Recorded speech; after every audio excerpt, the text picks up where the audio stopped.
Video کے نیچے subscribe کے بٹن پہ کلک کریں، بیل کے آئیکن پہ کلک کیجیے تاکہ ہر نئی ویڈیو کی نوٹیفیکیشن آپ کو مل جائے۔ السلام علیکم ورحمۃ اللہ وبرکاتہ۔ ہنستے مسکراتے پیارے پیارے ننھے منھے بہادر ساتھیوں، کہانی گھر میں خوش آمدید۔ آج جو ہم آپ کے لیے کہانی لائے ہیں وہ ہے ایک بہت ہی سچی ہیرو کی کہانی۔ اور ہیرو تو آپ جانتے ہیں نا، ایسا انسان ہوتا ہے جو بہت بہادر ہو اور ہمیشہ سچ کے ساتھ ہو، کبھی بھی کسی سے نہ ڈرے۔ مگر آج کی کہانی میں خاص بات یہ ہے کہ یہ جو ہیرو ہیں یہ ہیں ایک خاتون۔ کہانی کا عنوان ہے رسول پاک صلی اللہ علیہ وسلم کی شیر دل پھپھی۔ جانتے ہیں نا، پھپھو وہ ہوتی ہیں جو ہمارے ابو کی بہن ہوتی ہیں، اور رسول پاک صلی اللہ علیہ وسلم کے ابو کا نام تھا عبداللہ، ان کی ایک بہن تھی حضرت صفیہ، ہمارے رسول پاک صلی اللہ علیہ وسلم کی بہت پیاری پھپھی تھیں۔ وہ بڑی نیک، عقل مند اور بہادر خاتون تھیں۔ انہوں نے اس زمانے میں اسلام قبول کیا جب مکہ کے کافر ہر اس شخص کے دشمن بن جاتے تھے جو رسول پاک پر ایمان لاتا تھا، لیکن حضرت صفیہ نے کافروں کی دشمنی کی کچھ پرواہ نہ کی، اور اسی زمانے میں نہ صرف خود رسول پاک صلی اللہ علیہ وسلم پر ایمان لائیں بلکہ اپنے 16 سالہ بیٹے حضرت زبیر کو بھی مسلمان بنایا۔ اس وقت ان کے شوہر فوت ہو چکے تھے۔ حضرت صفیہ رضی اللہ تعالیٰ عنہا کی خواہش تھی کہ ان کا بیٹا بڑا ہو کر ایک نڈر اور بہادر سپاہی بنے، چنانچہ وہ حضرت زبیر رضی اللہ تعالیٰ عنہ سے سخت محنت اور مشقت کا کام لیتی، اور اگر کبھی وہ کوئی ایسا کام کرتے جس کو وہ اچھا نہ سمجھتی تو ان کو سخت سزا دیتی۔ ایک دفعہ حضرت زبیر کے چچا نے ان کو ماں کے ہاتھوں پٹتے دیکھا تو انہوں نے ناراض ہو کر حضرت صفیہ رضی اللہ تعالیٰ عنہ سے کہا، اس طرح تو تم بچے کو مار ڈالو گی۔ حضرت صفیہ نے جواب دیا، میں زبیر کی دشمن نہیں ہوں، اسے اس لیے پیٹتی ہوں کہ عقل کی باتیں سیکھے اور بڑا ہو کر بہادر سپاہی بنے۔ حضرت زبیر رضی اللہ تعالیٰ عنہ کو لڑکپن میں ایک جوان اور طاقتور آدمی سے مقابلہ پیش آ گیا۔ انہوں نے اس کی ایسی پٹائی کی کہ اس کا ایک ہاتھ ہی ٹوٹ گیا۔ لوگوں نے حضرت صفیہ کو اس لڑائی کا حال سنایا۔ انہوں نے پوچھا، تم نے زبیر کو کیسا پایا، بہادر یا بزدل؟ جب انہوں نے کہا کہ ہم نے اس کو بہادر پایا تو بہت خوش ہوئی۔ حضرت صفیہ رضی اللہ تعالیٰ عنہ خود بھی رسول پاک پر جان چھڑکتی تھیں اور اپنے بیٹے کے دل میں بھی آپ کی محبت کوٹ کوٹ کر بھرتی تھی۔ اسلام قبول کرنے کے بعد ایک دفعہ حضرت زبیر رضی اللہ تعالیٰ عنہ نے سنا کہ رسول پاک کو دشمنوں نے گرفتار کر لیا ہے یا شہید کر دیا ہے۔ یہ سن کر وہ بے چین ہو گئے۔ اسی وقت تلوار سونت کر رسول پاک کے گھر کی طرف روانہ ہوئے۔ وہاں پہنچے تو معلوم ہوا کہ خبر غلط تھی۔ حضور صلی اللہ علیہ وسلم کو راضی خوشی دیکھ کر وہ اتنے خوش ہوئے کہ چہرہ لال ہو گیا۔ آپ صلی اللہ علیہ وسلم نے ان کے ہاتھ میں ننگی تلوار دیکھی تو پوچھا، زبیر یہ کیا ہے؟ انہوں نے عرض کیا، یا رسول اللہ صلی اللہ علیہ وسلم، میرے ماں باپ آپ پر قربان ہوں، میں نے سنا تھا آپ کو دشمنوں نے گرفتار کر لیا ہے یا شاید آپ شہید ہی کر دیے گئے ہیں۔ آپ صلی اللہ علیہ وسلم نے مسکراتے ہوئے فرمایا، اگر واقعی ایسا ہو جاتا تو تم کیا کرتے؟ حضرت زبیر نے کہا، یا رسول اللہ، خدا کی قسم میں مکہ کے کافروں سے لڑ مرتا۔ رسول پاک صلی اللہ علیہ وسلم مکہ سے ہجرت کر کے مدینہ منورہ تشریف لے گئے تو چند دن بعد حضرت صفیہ رضی اللہ تعالیٰ عنہ بھی اپنے بیٹے حضرت زبیر کے ساتھ مکہ سے ہجرت کر کے مدینہ پہنچ گئیں۔ ہجرت کے تیسرے سال احد کی لڑائی پیش آئی۔ اس میں کچھ تو ایک اتفاقی غلطی کی وجہ سے اور کچھ اس میں غلط خبر کے مشہور ہونے کی وجہ سے کہ رسول پاک صلی اللہ علیہ وسلم شہید ہو گئے ہیں، مسلمانوں کی صفیں ٹوٹ گئیں اور وہ ادھر ادھر بکھر گئے۔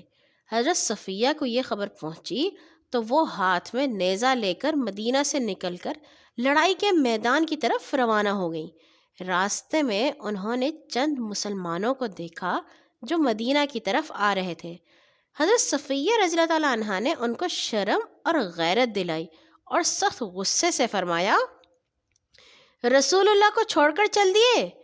یہ سن کر سب لوگ لڑائی کے میدان کی طرف پلٹ پڑے۔ اس لڑائی میں رسول پاک صلی اللہ علیہ وسلم کے پیارے چچا حضرت صفیہ کے سگے بھائی حضرت حمزہ رضی اللہ تعالیٰ عنہ شہید ہو گئے تھے، اور دشمنوں نے ان کی ناش کے کان، ناک اور ہونٹ کاٹ ڈالے تھے۔ رسول پاک صلی اللہ علیہ وسلم نے حضرت صفیہ کو لڑائی کے میدان کی طرف آتے دیکھا تو آپ نے ان کے بیٹے حضرت زبیر سے فرمایا، زبیر، صفیہ کو اپنے بھائی کی لاش نہ دیکھنے دینا۔ حضرت زبیر نے جو اپنی والدہ سے جا کر کہا کہ رسول پاک نے فرمایا ہے کہ آپ اپنے بھائی کی لاش نہ دیکھیں، تو وہ اس کا سبب سمجھ گئیں اور بولی، مجھے معلوم ہو چکا ہے کہ میرے بھائی کی لاش بگاڑی گئی ہے، خدا کی قسم مجھے یہ پسند نہیں، لیکن میں صبر کروں گی اور اپنے آپ کو قابو میں رکھوں گی، روؤں گی پیٹوں گی نہیں۔ رسول پاک صلی اللہ علیہ وسلم کو حضرت صفیہ رضی اللہ تعالیٰ عنہ کے جواب کی خبر ہوئی تو آپ نے انہیں بھائی کی لاش دیکھنے کی اجازت دے دی۔ انہوں نے اپنے پیارے بھائی کی لاش کو اس حالت میں دیکھا تو ایک سرد آہ بھری اور انا للہ و انا الیہ راجعون پڑھ کر خاموش ہو گئیں۔ پھر ان کے لیے دعا کی۔ ان کے کفن کے لیے رسول پاک صلی اللہ علیہ وسلم کو 2 چادریں دے کر مدینہ واپس آ گئیں۔ 5 ہجری میں سارے عرب کے کافروں اور یہودیوں نے ایک کر کے مدینہ منورہ پر چڑھائی کر دی۔ مسلمانوں نے اپنی حفاظت کے لیے شہر کے گرد خندق کھود لی، اس لیے کہ دشمن شہر کے اندر تو داخل نہ ہوا لیکن اس کے گرد گھیرا ڈال کر بیٹھ گئے۔ ادھر شہر کے اندر بنو قریظہ کے یہودی دشمنوں سے مل گئے اور مسلمانوں پر حملہ کرنے کی تدبیریں سوچنے لگے۔ اس وقت عورتوں اور بچوں کو گھر کے ان دشمنوں سے بچانا بہت ضروری تھا، چنانچہ رسول پاک صلی اللہ علیہ وسلم نے تمام عورتوں اور بچوں کو شہر کے اندر ایک قلعے میں جمع کر دیا اور حضرت حسان بن ثابت انصاری کو ان کی دیکھ بھال پر مقرر کر دیا۔ حضرت صفیہ بھی دوسری عورتوں کے ساتھ قلعے میں آ گئی تھیں۔ ایک دن بنو قریظہ کا ایک یہودی اس قلعے کی طرف آ نکلا اور قلعے میں موجود لوگوں کی سنگن لینے لگا۔ حضرت صفیہ رضی اللہ تعالیٰ عنہا نے اس کو دیکھ لیا۔ وہ بڑی عقل مند تھیں، سمجھ گئیں کہ یہ شخص جاسوس ہے۔ اگر اس نے بنو قریظہ کے یہودیوں کو جا کر بتا دیا کہ قلعے میں صرف عورتیں اور بچے ہیں تو ہو سکتا ہے کہ وہ میدان خالی دیکھ کر قلعے پر حملہ ہی کر دیں۔ چنانچہ انہوں نے حضرت حسان رضی اللہ تعالیٰ عنہ سے کہا کہ باہر نکل کر اس یہودی کو قتل کر دیں۔ حضرت حسان نے کسی وجہ سے باہر جانے میں عذر کیا۔ اب حضرت صفیہ رضی اللہ تعالیٰ عنہ خود اٹھیں، خیمے کا ایک ستون اکھاڑ کر قلعے سے باہر آئیں اور وہ ستون اس یہودی کے سر پر اس زور سے مارا کہ وہ وہیں ڈھیر ہو گیا، پھر اس کا سر کاٹ کر قلعے سے نیچے پھینک دیا۔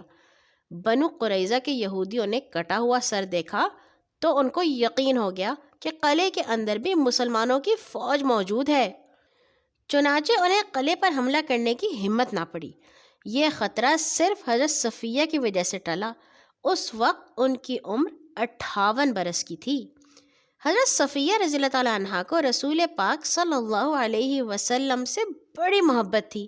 جب آپ صلی اللہ علیہ وسلم نے وفات پائی تو انہوں نے ایک بڑا درد بھرا مرثیہ کہا، جس کے چند شعروں کا ترجمہ ہے: اے اللہ کے رسول، آپ ہماری امید تھے، آپ ہم پر احسان کرتے تھے، ظلم نہ کرتے تھے، آپ رحم کرنے والے تھے، ہدایت دینے والے اور تعلیم دینے والے تھے۔ آج ہر رونے والے کو آپ صلی اللہ علیہ وسلم پر رونا چاہیے۔ اللہ کے رسول، میری ماں، خالہ، چچا اور ماموں قربان ہوں، پھر میں خود اور میرا مال بھی۔ کاش اللہ ہمارے آقا کو ہمارے درمیان رکھتا تو ہم کیسے خوش قسمت تھے، مگر اللہ کا حکم کبھی نہیں ٹلتا۔ آپ پر اللہ کا سلام ہو۔ رسول پاک صلی اللہ علیہ وسلم کی یہ شیر دل بہادر نڈر پھپھی 20 ہجری میں فوت ہوئیں۔ اور یہاں ہوئی ہماری آج کی کہانی ختم۔ اچھے ساتھیوں، جس کا اللہ تعالیٰ پہ پکا ایمان ہوتا ہے نا، وہ کسی سے ڈرتا نہیں ہے، چاہے وہ کوئی لڑکی ہو یا لڑکا ہو، مرد ہو یا عورت ہو، بچہ ہو یا بڑا ہو، جو اللہ تعالیٰ کا دوست بن جاتا ہے ساری دنیا اس سے ڈرتی ہے، وہ کسی سے نہیں ڈر سکتا۔ کل آئیں گے ایک اور نئی کہانی کے ساتھ انشاءاللہ۔ اللہ حافظ۔ إلى جنة